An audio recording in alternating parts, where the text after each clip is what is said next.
and hear something as we're doing, you start changing your way of thinking.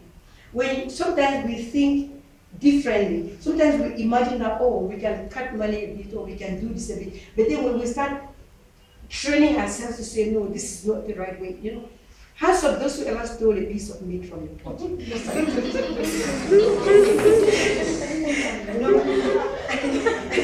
the only time that my dad bought the cow foot, and it was so I pinch it now. And when I want to put it in my mouth, Dad came in and I shoved it behind the door.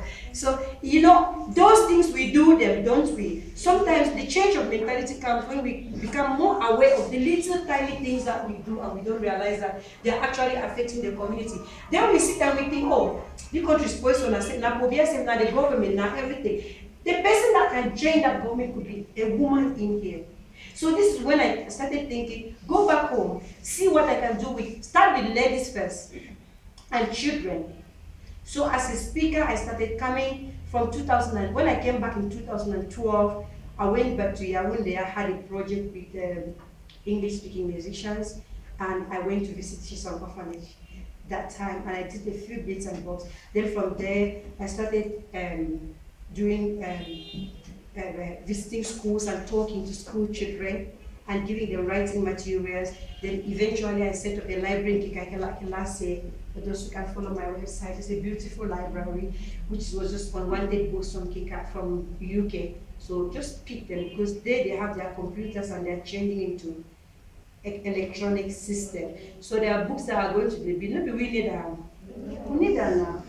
So I told them, I said, we need the books if you can give us. So I collected over 50 boxes last year, and I wasn't even a charity, I was just running my own company, and then shipped them and brought them and launched the library in Kika. So this year I thought the brand of books I had, they had to go to St. Francis, because they needed that really. And it was successful, a very tough project. It's the end, because we are launching on the 5th. So I then started doing things like that and working and trying my best. And at the end of the day, from the speaking, then I went on to setting my own I've just set up a second company. That's why I'm saying we never know, nobody knows tomorrow. We've just recently launched Rosabella Foundation. Rosabella Foundation is something I'm dedicating to my mom. Like I earlier told you, like any other woman, I'm sure in Cameroon we have a lot of, sometimes we say people are this, and we marginalize people, don't we?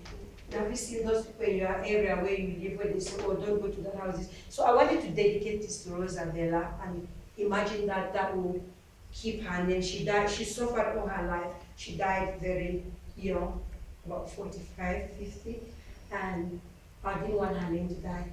So I set up a Rosabella Foundation, which is going to oversee women groups like you, outsourcing funding where we can get people into jobs, entrepreneuring. And I'm very, very particular about entrepreneurship, because as we speak, I set up a women extended hands group in Douala, and I tried one in Yaoundé, but we picked the wrong people, so we didn't continue. Kumbu is dangling, but Douala is up and running, and there is an investment scheme for those women. So we don't start with a lot of money, because I haven't got money, okay?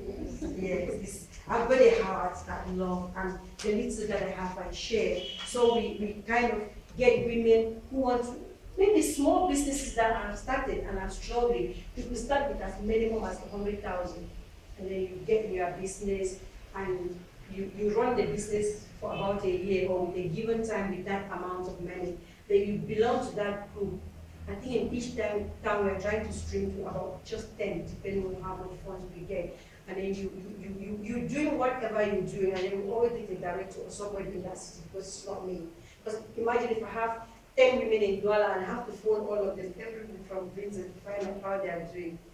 It will not be very easy for me. So we always look for somebody in the town or in the city to run that with the women and be the bridge. And Laura has been a bridge for Douala. Let's clap for that, Laura. Because Laura worked so hard in Douala and set up the women, and they are up and running. Well, some did drop, unfortunately. You know what? Because in the Vivica, there's no congosa, there's no backbiting, there's no jealousy, there's no egoism. And the moment we spot that, because that's what we're training our women to take to the cities, to the villages of Cameroon. So the extended hands bit is like, if I give you that money and give you that money, it's very little, we start from there. If you can work really hard on a little sum of money, that proves to me that you can work on a bigger sum of money. And then when you grow and you grow, you're going to go to her and she is going to be yours. Or once you've worked for a year, we see where you are, we review, and then we can do things like awards for the best business people who have survived on that small amount. Then we double your money, or from me, I can either double your money or triple it or whatever, depending on how well we're growing. But unfortunately, that money is not just for free. You will have to have the money, and you will have to work with me in that if I've given you 100,000 to start up a business, then at the end of every month, because some women in the past take the money and they say, oh, there was a cry die in the village and somebody just died and we just went there, and they are not serious. So to make sure that our ladies are in the group and within the context, we encourage that 50% of the profit that you make from the gain that you've had goes into your account and 50% into my own account. Okay, so we're working together, and the ladies, the women that bring more money, the more they prove to me that they will. So this is a scheme that is gone operational from last year and it's done really well. I am much more happy with how much they've made. But the whole initiative for me is to change the lives of women. That sometimes we get university graduate, whatever, professional, and they are just at home. You went to school to do, and if our Cameroon cannot afford to, we can start looting, fighting at our own level. So I'm very, very, very passionate about that scheme, and I won't hesitate to tell you, I'll be more than happy to launch for Bamenda if there are women interested. In 6 months time, I'll be back in December. So if there are women interested, I'll tell Esther, and you will work on it and look at those who like to get on a scheme like that, and we can get you your funds ready. It's not a lot.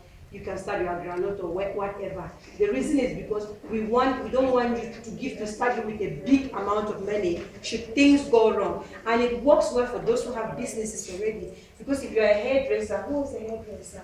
Yes, if you're a hairdresser, for example, and you already have a salon, you could just look at a section. Maybe you can take that money and buy a dry or a thing, and then work out the income every end of month. See how much you've made out of that amount of money.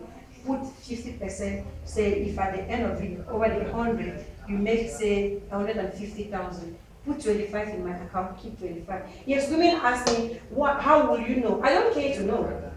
Some women in the past have had 100, 200,000 in a month, and they've given me 5,000. It's fine. But you know what? Your conscience will judge you. And I'm serious. Okay? Your conscience will judge you. And I believe strongly is in the more honest people get successful. You can go to the very top with that money. One day it will haunt you.